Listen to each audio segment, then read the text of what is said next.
Ready to go!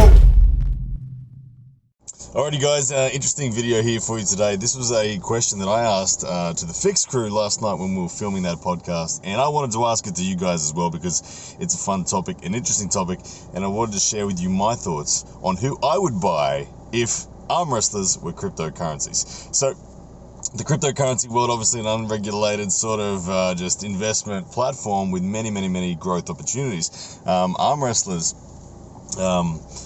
there's no way to gamble on arm wrestlers. There's no way to invest in an arm wrestler. So in my little fantasy head, I'm imagining that every arm wrestler on the planet is a coin, is a crypto coin. So some of them are going to have worth already. Some of them are going to be unheard of. The question is, who would you buy? Alright, so I'm going to name my three now, and I'm going to start from the tried, the tested, what I'm going to call the Bitcoin of arm wrestlers.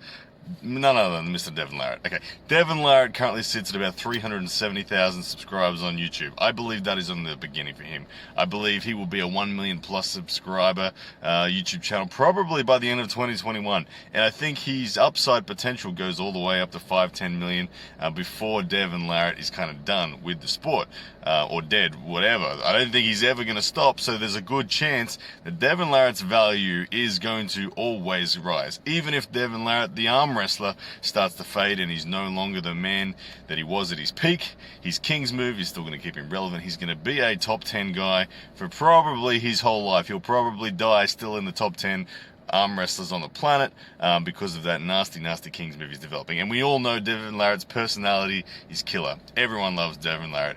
He's an ambassador for the sport. He helps grow the sport more than anyone. He's just a cool dude to hang out with and a great content creator. Very interesting and likable personality. Without a doubt, Devin Larratt is the Bitcoin of arm wrestlers. I'm buying him as my first purchase. Okay, second purchase, I'm going to look a little more cheaper.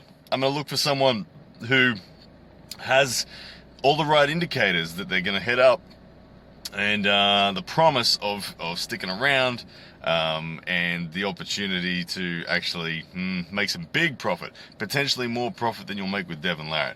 I can't help it. I'm going to toot my own horn here. I'm buying me.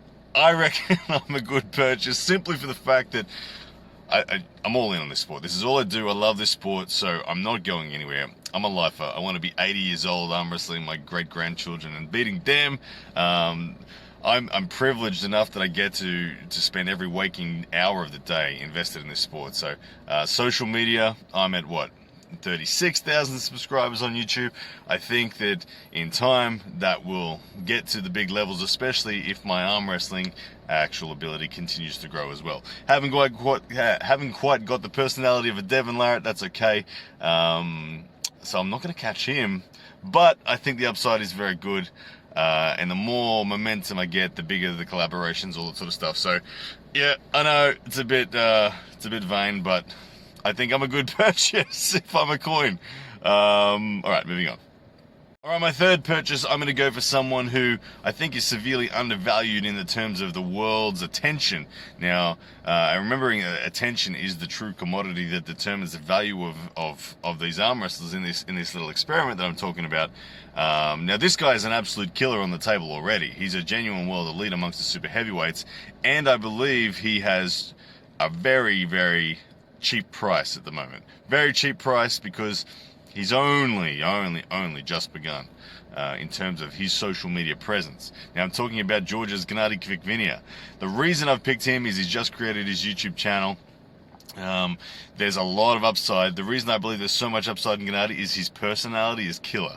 He's a real let's call it, he'll happily shit talk, he will stir the pot, his energy on the table is amazing, he gets fired up. I think he is someone that will entertain the arm wrestling fans of the world very well, and he's already a killer. So we know his arm wrestling ability is there, and I think we've seen from his recent social media engagement that he's willing and he sees the value in the YouTube space. So Gennady Kvikvinia, I believe, will be someone who gets traction in the YouTube world, and when that happens, oh my goodness, the upside is huge. Gennady Kvikvinia for me is a very cheap buy with a huge upside potential.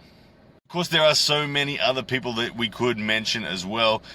People like Rob Vidgen Jr. falls into that category as well. Killer just created his content and is showing that he has the goods to do it. Other people, Lachlan Adair, no YouTube channel, but watch this space. But for me, Lachlan Adair is one of those guys that his actual arm wrestling ability is way higher than people realize. And it's just that he hasn't had a chance to demonstrate that to the world yet. The instant he does, you'll all be saying, oh my goodness, I should have been buying Lachlan Adair shares before he crushed Todd Hutchins, or before he beat Krasimir Kostadinov, or whatever it is that he does. Lachlan Adair, trust me, sky is the limit. And then finally, I'm going to give a shout out to a homegrown one, young Ethan Tunstall. This guy here is the coin that costs nothing. He's the coin that costs 0.000001 of a dollar. And just put $10 on this guy. Ethan Tunstall, the reason I'm putting $10 on him is Ethan Tunstall reminds me so much of a young Jordan Davis. Not that Jordan Davis is old now, but Jordan Davis, when he was beginning, was very similar. Ethan thinks like Jordan. Ethan is intelligent. Ethan is committed, and what Jordan Davis lacks that Ethan has is size. Ethan is only 18 and is already walking around at 105 kilos. Ethan could be the Reacher Davis that we've always been waiting for here in Australia, the big version of Jordan Davis. I believe that's Ethan Tunstall, and I believe in the next 2 years we're going to see him really take off. And if I had $10 to invest in an absolute micro coin right now, Ethan Tunstall's where I'd go. Alright guys, that pretty much wraps up my thoughts on if arm wrestlers were cryptocurrencies, who would you buy? There's plenty more out there, but it's funny, you know, because I've never really been that much into cryptocurrencies until recently, and all of a sudden I'm all in, and I'm just thinking, oh man, I wish all arm wrestlers were coins, and knowing my head, maybe someday they will be. I don't know. Is it possible? You guys let me know. If you're a cryptocurrency expert, let me know. Is this even possible to create a Devin Larratt coin, a Ryan Blue Bone coin, an RVJ coin? Is there enough liquidity in the market to do such things? I don't know. Probably not. But hey, I love arm wrestling, and I would buy a few Devin Larratt coins if they were. I think I really would. I really would. Anyway, guys, hope you're well. Thank you for the fun topic today. Yeah, Bluezilla. No, not Bluezilla. Blue Bowen. What did Jake Ward call me? Oh, anyway, I forget what he called me. Anyway, guys, thank you for being here. I'm really enjoying YouTube at the moment. I like this journey. It's just a fun journey, and yeah, honored to get to call it a career. All right, guys, see ya. Yes, that's a man.